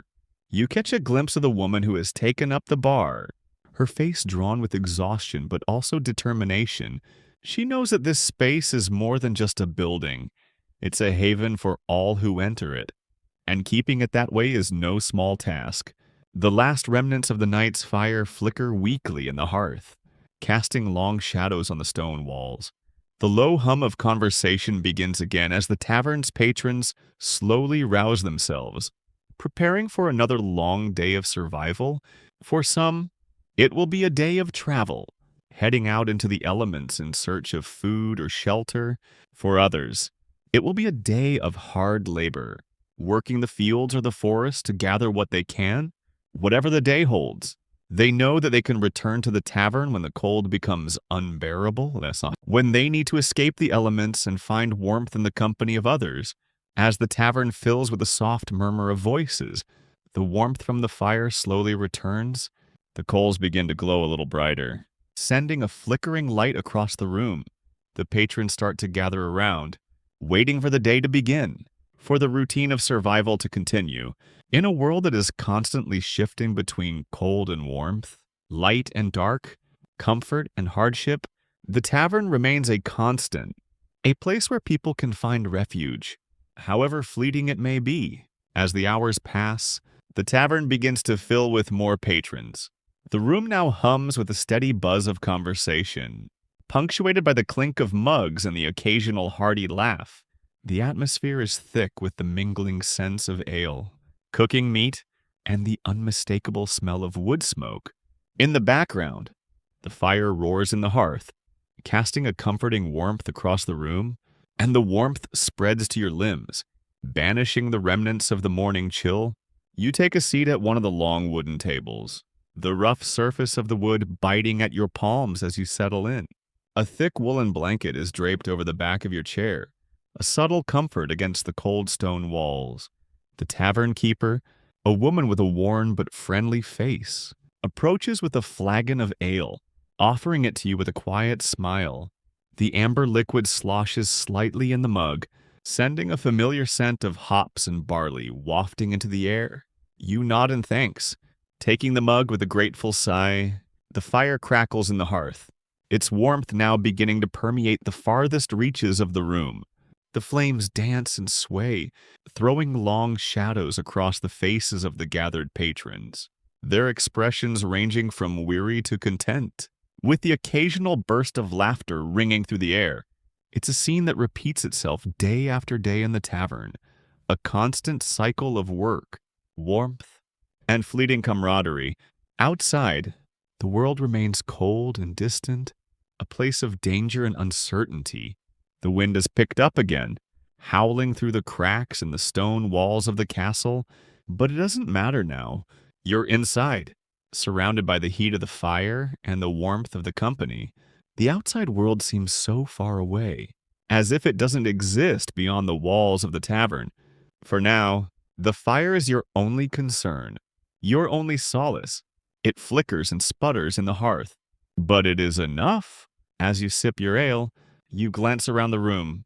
There are traders from distant lands, their voices lilting with foreign accents as they haggle over goods. A group of knights, their armor worn but well maintained, sit in the corner, sharing stories of their battles and triumphs. A few women, their hands rough from hard work, laugh and chat with one another over bowls of stew. The tavern is a melting pot of life, a place where everyone, regardless of status, comes to find warmth, food, and a moment of respite from the harsh realities of the outside world. The fire crackles louder, and the shadows grow longer, creeping across the walls and pooling in the corners of the room. The night has fully settled in, and the tavern, with its warmth and light, has become a sanctuary in the cold, dark world outside. For the moment, it's easy to forget about the frost that still lingers on the windows, the wind that howls through the trees, and the ever-present threat of the cold. Here, inside the tavern, there is warmth, and with it, the fleeting comfort of survival. As the night wears on, the noise of the tavern begins to mellow. The conversations drift from lively banter to quieter murmurs, and the clinking of mugs slows. The fire in the hearth, though still flickering brightly, is beginning to dim, casting a softer glow across the room. You can hear the occasional crackle of the logs, as if the fire itself is weary, ready to rest. It's a calm, almost peaceful moment, one that would make you forget for a second just how harsh life can be outside these walls. The tavern keeper makes her rounds, checking in on the tables, her soft footsteps barely audible over the low hum of conversation. Her face, as worn as the walls, is lined with years of serving drinks and tending to the needs of travelers and regulars alike. Her hair is tied back in a simple knot, and her apron is stained with the marks of her work. She pauses by your table, offering another refill of your ale, but you decline, the warmth of the fire and the drink having already settled comfortably in your belly. The door creaks open, and the cold air from outside slips in, making the fire flicker briefly. A gust of wind whips through the room, carrying with it the sharp scent of rain and earth. But it's quickly shut out by the tavern keeper, who grumbles something under her breath as she secures the door. She moves to another table where a group of farmers, their hands rough from labor, are discussing the harvest. Their talk is low, but their faces are filled with exhaustion and hope for the coming months. Their stories of the fields, the livestock, and the crops remind you of the life beyond the castle walls. A life that's tied to the land, to survival, and to the changing seasons. You glance up at the flickering candles that line the wooden beams above you. Their light seems to dance and waver, much like the fire below. The walls of the tavern, thick with age, hum with the collective stories of everyone who has come before, the memories of their conversations, their laughter, and their struggles linger in the air, filling the space with a strange sense of continuity. This is a place where time feels like it stands still. Even though the world outside is ever-changing, the patrons slowly begin to filter out, leaving the warmth of the fire and the comfort of the tavern behind. The night grows deeper, and the stars above the castle twinkle faintly in the clear sky, a distant reminder of the world beyond. You sit there for a moment longer, savoring the last of your drink, letting the warmth of the fire settle in your bones. There's something comforting about the simplicity of this place. A refuge from the uncertainty of life. It's a rare moment of peace, one that will soon fade as the morning brings its own set of challenges. But for now, the fire crackles softly, the shadows lengthen, and you find yourself wrapped in the quiet stillness of the moment. As the fire finally begins to die down, leaving behind only a smoldering glow, the room feels colder, though the dampness in the air remains. The tavern is quieter now, the last of the travelers and villagers retreating to their homes or to their beds in the corners of the establishment. You feel the weight of the night setting in, the peace that follows a long evening of shared warmth, food, and drink. The last flickers of candlelight catch the edges of the wooden beams, casting faint shadows against the walls, as if the building itself is settling into sleep. The tavern keeper begins to clean up, her movements slow and deliberate, as if she's grown used to the ritual. She wipes down the tables, her rag scraping softly against the worn wood, and gathers the empty mugs, stacking them carefully beside the hearth. Her eyes move methodically over the room, ensuring everything is in its place before the long silence of the night overtakes the space. She stops by the fire, pushing the logs with the iron poker to keep the dying embers alive for a while longer. The room is now nearly empty, save for the few stragglers who remain by the hearth, too content to leave just yet. Outside, the storm has passed, leaving behind the quiet sound of dripping rain from the rooftops. The occasional gust of wind stirring the branches of the trees nearby. The air smells fresh, clean, and cool, a sharp contrast to the warmth and comfort of the tavern. The night is alive with the sounds of the outside world, crickets chirping, the rustling of leaves, and the distant howls of wolves that echo across the hills, reminding you of the untamed world beyond the safety of these walls. The fire is reduced to a bed of glowing embers now, the last remnants of heat radiating from the hearth.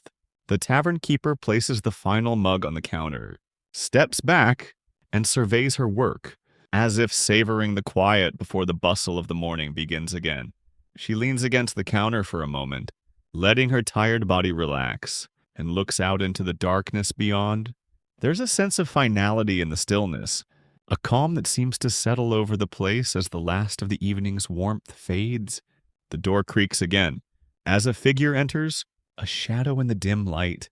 It's the blacksmith, his face weathered and his clothes covered in soot, the smell of iron and coal still lingering on his skin.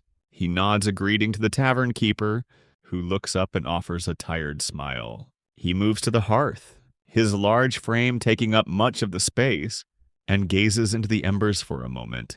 The heat from the fire brings a brief but welcome warmth to his worn hands, and he grunts with contentment as he settles down by the fading fire. He takes a long drink from a mug that's been set aside for him, the last few droplets of ale sloshing as he lifts it to his lips. You watch, feeling a strange sense of comfort in this quiet routine. The tavern, now nearly empty, is still a space of shared humanity, a place where stories have been told, where strangers have found warmth and solace, and where the mundane rhythms of life continue, just as they always have. The fire may be dying, but the heart of the tavern remains beating quietly in the midst of the night. As the fire flickers and the last few embers die out, the room grows colder still. The blacksmith, now finished with his mug, stands up, stretching his weary limbs before heading towards the door. The tavern keeper looks up at him with a knowing smile, exchanging a few quiet words before he disappears into the night. The door shuts with a soft thud, leaving the tavern once again in solitude. The silence is almost palpable now. It's a stillness that could easily be unsettling if you're not used to it. But for those who have lived in such spaces, it's a comforting thing, the sense of having made it through the night, having survived yet another cold evening together, makes the silence feel like a reward rather than an emptiness. The candlelight flickers once more, casting long shadows against the stone walls, as if the night itself is beginning to settle into a calm rhythm. The tavern keeper walks to the back, gathering a few of the last bits of food and storing them away for the next day's trade.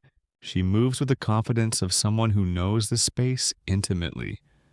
The creak of the floorboards, the subtle shift of the door as it opens and closes, all of it second nature. The soft clink of iron as she places a kettle back on its hook is a familiar sound, one that marks the end of a long day's work. She steps back, letting the night take over, and takes a final glance at the empty hearth before heading to her small chamber at the back of the building. For a moment, you're alone, the quiet of the tavern wrapping itself around you. There's something soothing about the stillness of the room after the noise of the day. You breathe in deeply, feeling the cool air fill your lungs, the faint scent of firewood and ale still lingering in the air. The warmth of the hearth has long since faded, leaving behind only the memory of its comforting glow. It's hard to imagine how the same space could feel so alive during the day and so dead at night. But that's the rhythm of life in places like this. It's a rhythm that's both comforting and haunting, reminding you of the balance between light and dark, warmth and cold. The door creaks again, and you turn your head, expecting another late-night patron, but instead, it's the tavern keeper, stepping back into the room after a short time. She moves to the counter and picks up a rag, wiping down the surface slowly as if to savor the quiet. The tavern is empty, save for you, and yet she remains, always present, always part of this place. Her movements are deliberate, as if she's making sure everything is in order. And in that moment, you realize that the tavern, in its quietude, has a soul of its own. It's more than just a building. It's a place where people come and go, where lives are shaped and shared, where stories live and breathe, even in the silence. And then, just like that, the night stretches on. The wind continues to howl outside, but inside, the stillness is the thing that rules. You feel the weight of the evening settle in, the kind of tiredness that comes from a long day's work, the kind of weariness that only the promise of a warm bed and a new day can erase. You make your way to the door, but before you step out, you take one last look around the room. The empty tables, the flickering candle, the faintest hint of smoke still lingering in the air. It's the last remnants of the night, the quiet end to a busy day. And as you step out into the cold night, you realize that despite the chill in the air, despite the harshness of the world beyond these walls, there's still something comforting about knowing that the tavern will be waiting for you tomorrow. The same routine will unfold. New faces, new stories, new warmth. But for now, the stillness of the night wraps itself around you, and you find comfort in that quiet, knowing that this space will always remain, ready for the next day's life to begin. Hey guys, tonight we're diving into a world where junk food meant something entirely different. Medieval junk food. Picture yourself walking through the bustling markets of the Middle Ages. You pass by smoky food stalls, hearing the sizzling sounds of meats roasting over an open flame.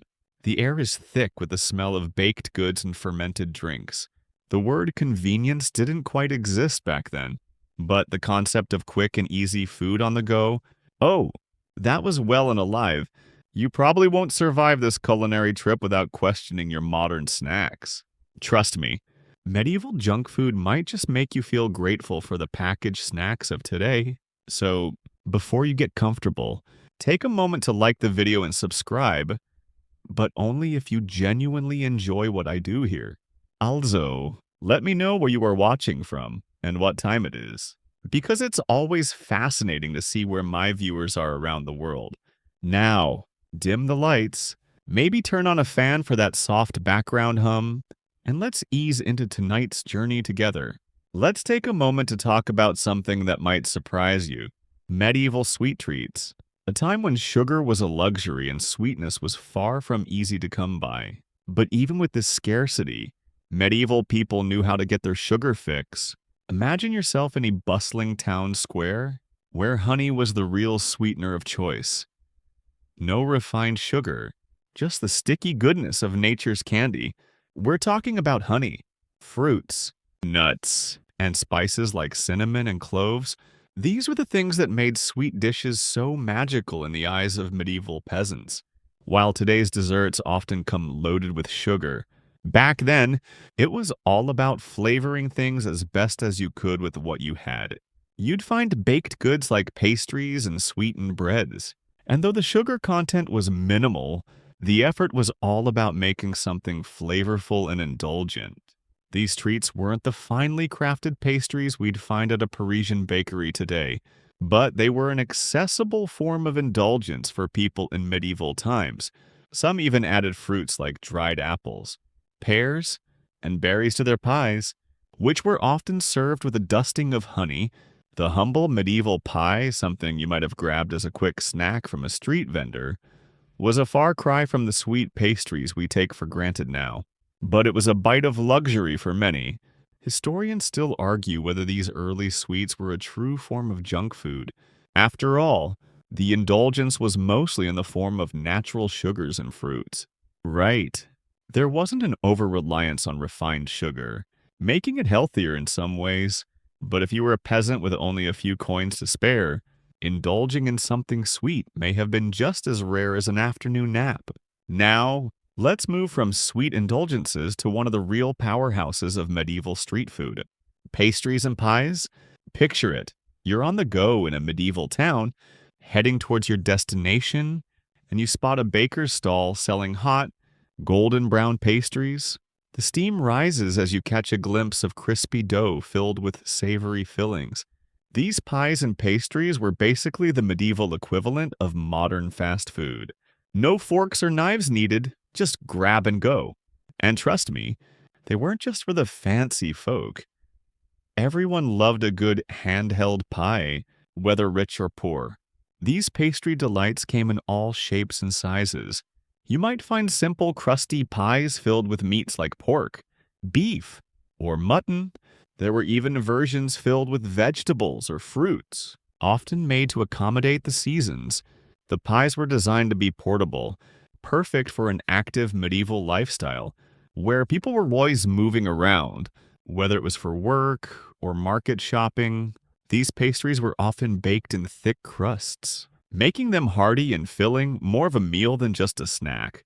And while the rich enjoyed their pies stuffed with fancy meats and spices, the lower classes had their own versions, filled with whatever they could get their hands on. Often cheaper cuts of meat or hearty grains, medieval pastry shops or street vendors really were a cornerstone of urban life. Just like how you might pick up a bag of chips or a sandwich today, these people were grabbing a pie, packing in a lot of flavor and calories to get them through the long work days. But it wasn't just any pie. These foods were often baked in a thick, heavy crust that could actually last for hours, sometimes even days. The crust wasn't always eaten. It acted like a sort of container, sealing in the fillings and keeping the food fresh for longer. No need for refrigeration those days. Historians still argue whether these pies, which could last for days, were a form of early meal prepping, or whether they were designed to be snacks for people who didn't have time for proper meals. And yet, these medieval pastries were not exactly healthy by modern standards. They were filled with rich meats, fats, and enough calories to keep a peasant going through a long day of hard labor. Let's move on to drinks. Because medieval junk food wasn't just about what you ate, it was about what you washed it down with. You might be imagining a medieval tavern? A warm fire crackling, people raising mugs of ale. Well, you're not far off. The medieval world had its fair share of beverages, but they weren't exactly what we'd consider healthy today. Alcohol wasn't just for celebratory feasts, it was an everyday part of life. Whether you were a king or a peasant, chances are you were drinking ale or wine on the regular.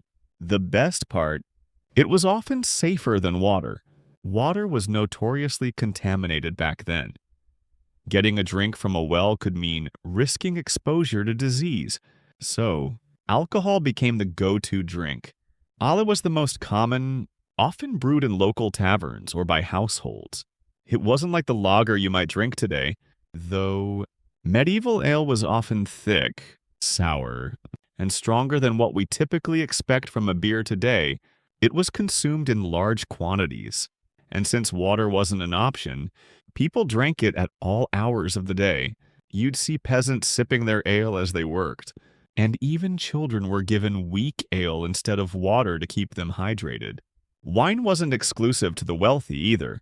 While the elite could indulge in fancy wines imported from far-off lands, the lower classes were often drinking simpler, local wines, which could also be used for cooking. But it wasn't just about these typical alcoholic drinks. The medieval period had some truly bizarre concoctions to wash down all that meat and pastry. Take hypocras. For instance, this spiced wine was a popular medieval drink that combined wine with sugar and a mix of spices like cinnamon, ginger, and cloves. It wasn't just for sipping on a leisurely afternoon. Hypocras was often served at feasts and banquets, both as a drink and as a medicinal concoction. Imagine being handed a warm, spiced beverage after a heavy meal, not quite your average happy hour. Historians still argue whether these alcoholic beverages helped preserve health in a time without modern sanitation, or if they contributed to the widespread ailments of medieval life. After all, drinking a pint of ale or sipping wine throughout the day wasn't exactly a prescription for health, but it did help people get through the harsh conditions of the time. Let's take a step back and talk about the meat of the matter. The real star of medieval junk food. Meat on the go? No, I'm not talking about some lean, protein-packed snack. I'm talking about the indulgent, salty, smoky, and often greasy cuts of meat that medieval people carried around as their quick, portable meals. Imagine strolling through a medieval market, maybe even passing a butcher's stall where meat is hanging from hooks, and you notice someone casually munching on a hunk of roasted lamb or jerky. These weren't just rare delicacies, they were quick bites for anyone on the go. Meat in medieval times wasn't as accessible as it is now, only the wealthier classes could afford to eat it regularly. But for the common folk, meat was a treat, one that often required preservation methods like salting, smoking, or drying to make it last longer. If you were a peasant or a laborer, you were likely walking around with some kind of preserved meat, jerky, sausages, or roasted cuts stuffed in your satchel or pocket. The concept of fast food was all about getting meat in your stomach, quickly and efficiently. One of the most common ways to preserve meat was by salting it. Salted beef, pork, and fish were staples in medieval diets. This wasn't just a storage method, it was also a flavoring technique. Salted meats could be eaten on their own, but they were also chopped up and mixed into stews or pies, making them an easy option for a meal on the go. However, the richness of these salted meats often led to some digestive issues.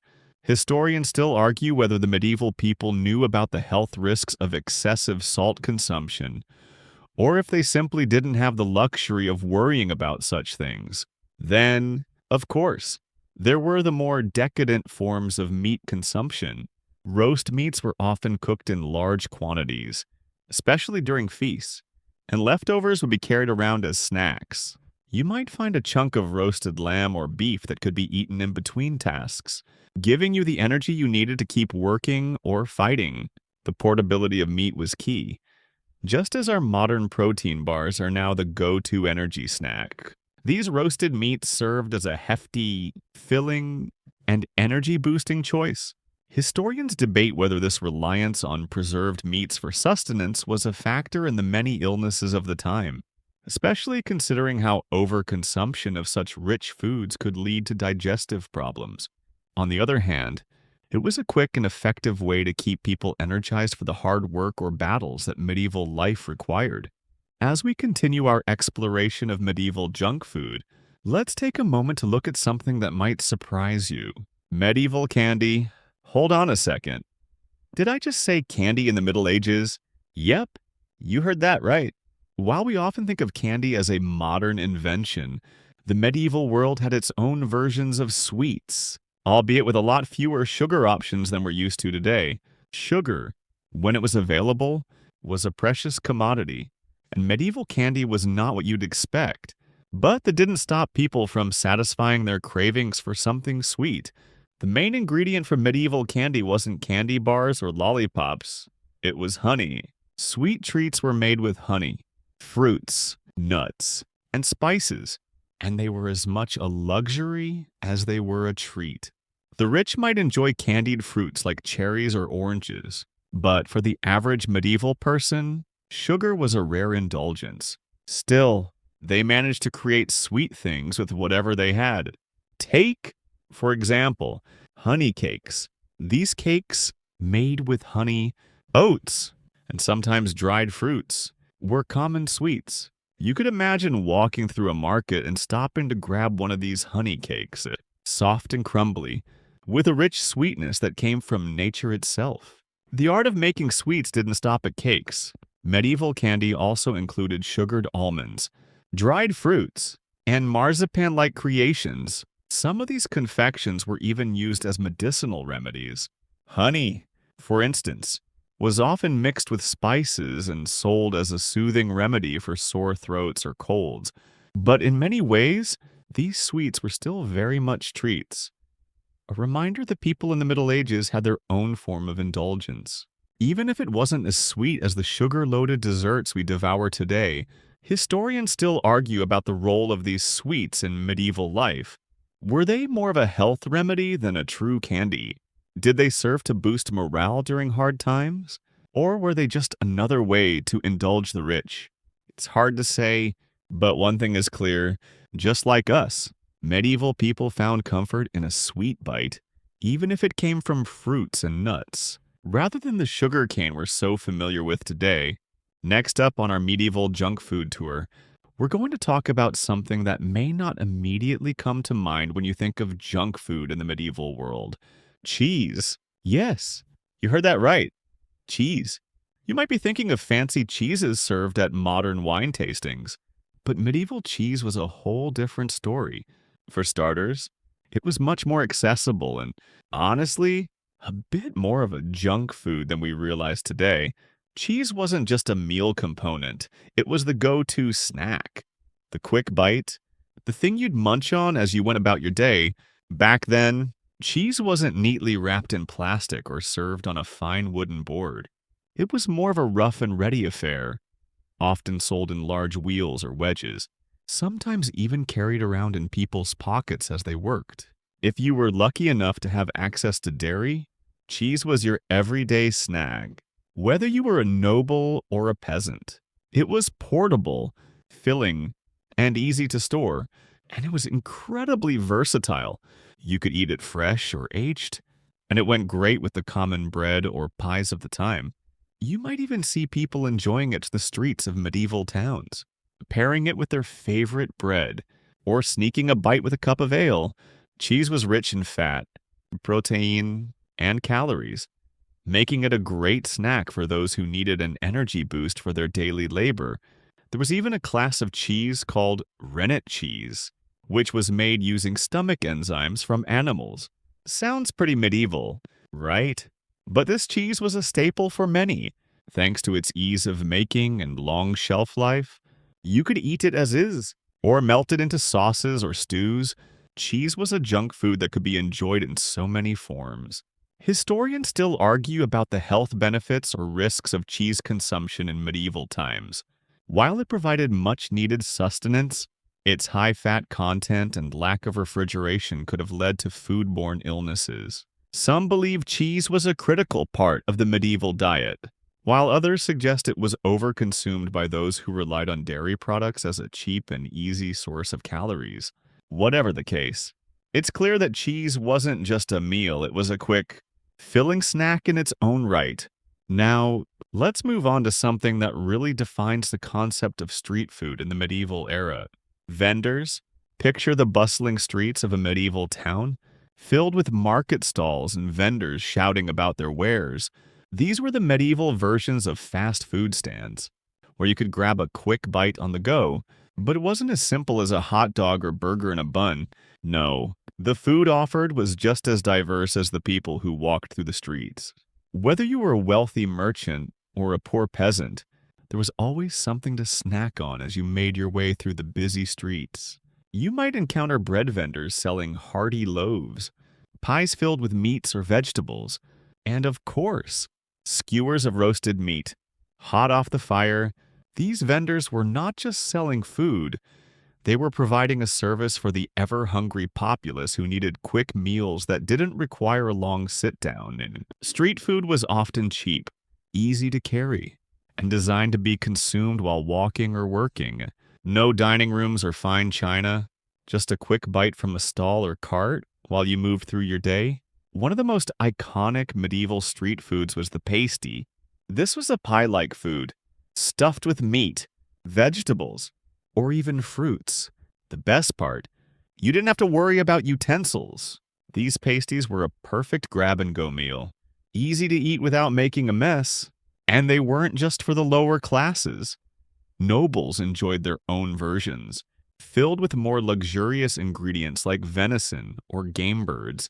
Street food wasn't all meat and bread, though there were also vendors selling smaller bites, like roasted nuts, dried fruits, and even honey-sweetened pastries. It was an exciting, bustling food culture, and medieval towns were never short on delicious options. But historians still debate whether these foods were just a quick snack or a necessary part of medieval diets. Some argue that street vendors were essential for feeding the working masses, while others suggest that these foods were more of a convenience for the upper classes who needed a quick bite while out and about. As we continue this journey through the medieval junk food, it's time to talk about something that might make you squirm a little: the deep fryer. Now, I know what you're thinking. Did they really fry food back then? Oh, yes, they did. Medieval cooks were all about frying things up. Much like how we love to dunk food in hot oil today, frying wasn't just for potatoes or chicken. Medieval people would fry all sorts of foods, and these crispy delights were just as satisfying then as they are now. The frying technique was often used to cook both savory and sweet treats, turning ordinary ingredients into something crispy and irresistible. The primary method of frying in medieval kitchens was in lard or oil, and this method was used to prepare everything from meat to dough-based snacks. For example, you could find fried pastries, stuffed with meats or fruits, that were crispy on the outside and soft on the inside. There were even deep-fried meatballs, known as fricadelles, which were popular among medieval street vendors. These crispy, golden brown treats were an affordable, high-calorie snack for people on the move. Fried food wasn't just quick, it was also rich, heavy, and incredibly filling. Medieval fried food wasn't all about meat either. In fact, fried dough-based foods were a staple in medieval junk food culture. Think of them like early versions of today's donuts. Fried dough, sometimes sprinkled with sugar or stuffed with fruits, was a sweet indulgence for those with a sweet tooth. These sweet treats were served at feast and as street food, providing an instant burst of energy and satisfaction, not unlike the indulgent fried foods we grab from fast food chains today. These medieval fried delicacies were a guilty pleasure for the masses. Historians still debate whether frying as a cooking technique was the best option, considering the health risk of excessive fat consumption. While frying made food more flavorful and accessible, it also led to greasy, rich meals that could be harsh on the stomach, especially when eaten in large quantities. But at the end of the day, frying was a way to make food taste great and get it out to hungry customers quickly, which is exactly what fast food is all about today. Now, let's take a moment to focus on something a little more indulgent, yet incredibly essential to medieval food culture: cheese. The medieval world was a cheese lover's paradise. And in a way, cheese was the junk food of the Middle Ages. Sure, we think of it as a classy addition to our charcuterie boards today, but back then, it was a simple, hearty snack that fueled both the rich and the poor. Cheese was so integral to the medieval diet that it often took center stage in everyday meals. And the best part, it was easy to make, store, and carry around, perfect for the medieval lifestyle. Cheese came in many forms during medieval times. You had your soft, fresh cheeses made from cow, goat, or sheep's milk, which could be eaten immediately or stored for a few days. But there were also the more aged varieties, packed with a stronger flavor and a longer shelf life. Medieval people were experts in cheese preservation, using methods like salting and air drying to keep it edible for months. If you were a peasant, you might have carried a wedge of cheese in your pocket, nibbling on it between tasks. For the nobility, cheese was often served at feasts, paired with wine and breads. Cheese also found its way into stews, pies, and pastries. It was a key ingredient in some of the most common medieval fast foods, adding richness and flavor to hearty dishes. In fact, cheese was such a fundamental part of the medieval diet that it was often considered a portable, cheap snack, perfect for when you were on the go. Whether you were snacking on a simple hunk of cheese or adding it to a baked good, this dairy product was an essential part of the medieval fast food scene. Historians still argue whether the high-fat, rich nature of medieval cheeses contributed to the many illnesses that plagued the population. Some believe that cheese played a role in maintaining health, in an age where food preservation was limited, while others argue that its overconsumption may have caused digestive issues. Nonetheless, cheese was a beloved and essential junk food that helped sustain the masses, and in many ways, it still holds a place in our snack culture today. Now, Let's talk about medieval food on the move, specifically the field rations and portable meals that soldiers, workers, and travelers would rely on during their daily grind. Back in the Middle Ages, not everyone had the luxury of sitting down to a hearty meal at home. If you were on the move, you needed something that could last and keep you fueled. Whether you were marching to battle, working in the fields, or simply traveling from one place to another, this is where medieval portable meals really came into play. And while they weren't exactly fast food as we know it today, they were incredibly efficient in terms of getting calories into your body without much hassle. For soldiers heading into battle, field rations were a crucial part of their survival. These rations weren't fancy. They were designed for practicality and durability. The classic medieval field ration was bread, salted meat like beef or pork, and cheese. Simple, but effective. The bread was usually hard and stale, sometimes even in the form of hardtack, a dense, dry biscuit that could last for months. The meat was salted or dried to prevent spoilage, and the cheese, often made from cow, goat, or sheep's milk, was perfect for providing protein and fat. These foods could be easily carried and stored, and they didn't require refrigeration. For the common worker or traveler, these same types of meals were often the go-to snacks during a busy day, whether you were a peasant working the land or a merchant traveling between towns. These portable meals kept you going throughout the day. They were practical, filling, and easy to eat while on the move.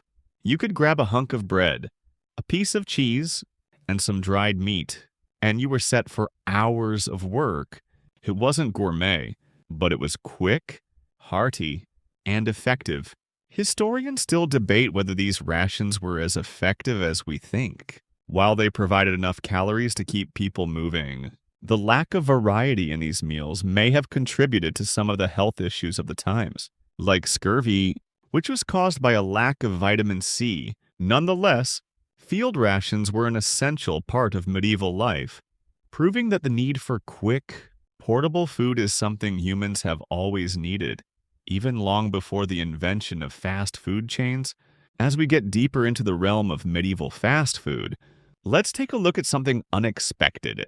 The fact that, surprisingly, medieval kings and peasants often shared similar tastes when it came to quick, hearty meals.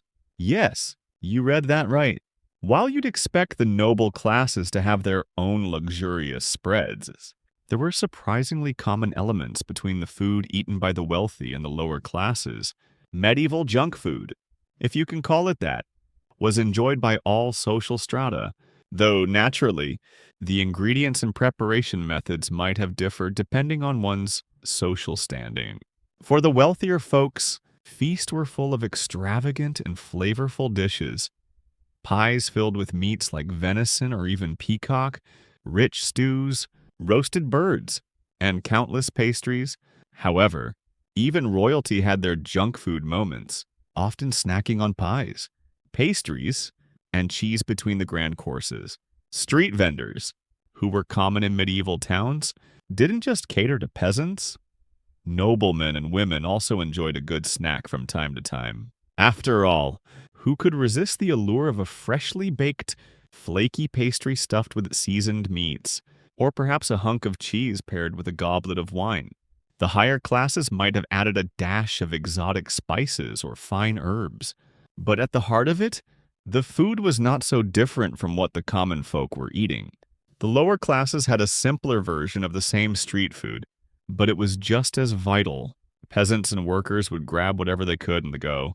Simple, portable pies filled with whatever they could afford. Maybe some salted fish, a bit of chicken, or vegetables and grains. Bread was always a staple. For both peasants and royalty, bread was a common denominator. No matter your class, you could rely on bread as the base of your quick meal, whether slathered with cheese or accompanied by a hunk of meat. It was an essential food.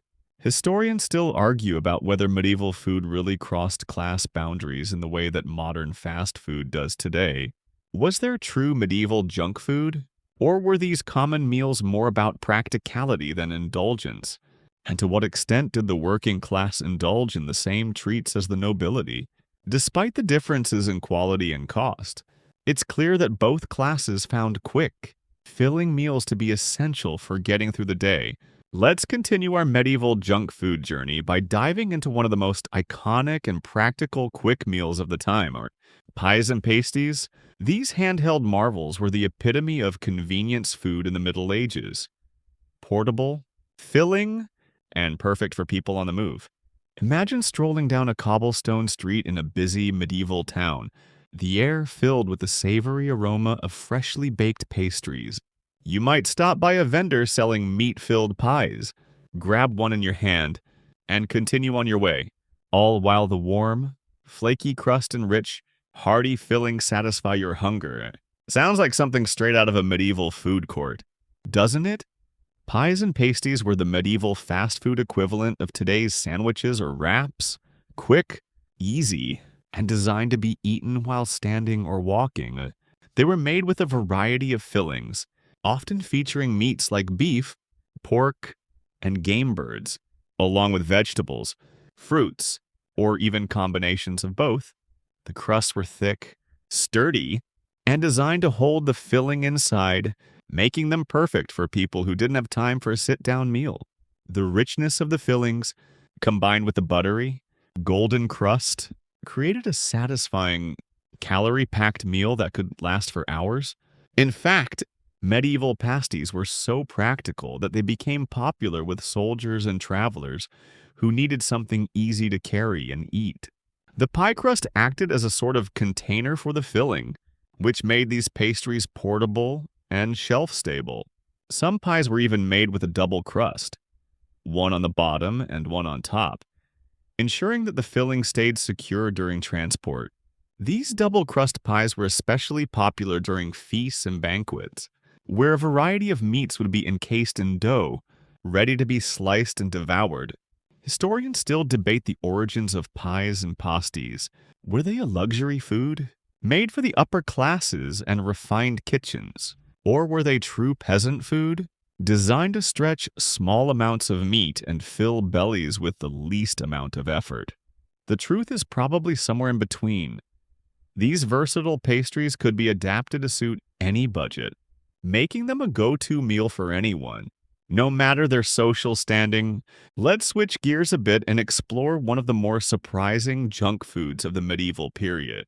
Fruits and nuts. Yes, you heard me right. While we tend to think of fruit as a healthy snack today, medieval people were munching on fruits and nuts like they were their version of modern-day junk food.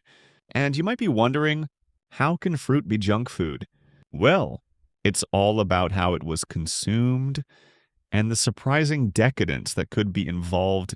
Fruits, especially dried ones, were a convenient, energy-dense snack that could be easily carried on the go. The rich, sweet taste of dried apples, pears, figs, and raisins was enjoyed by both nobles and commoners.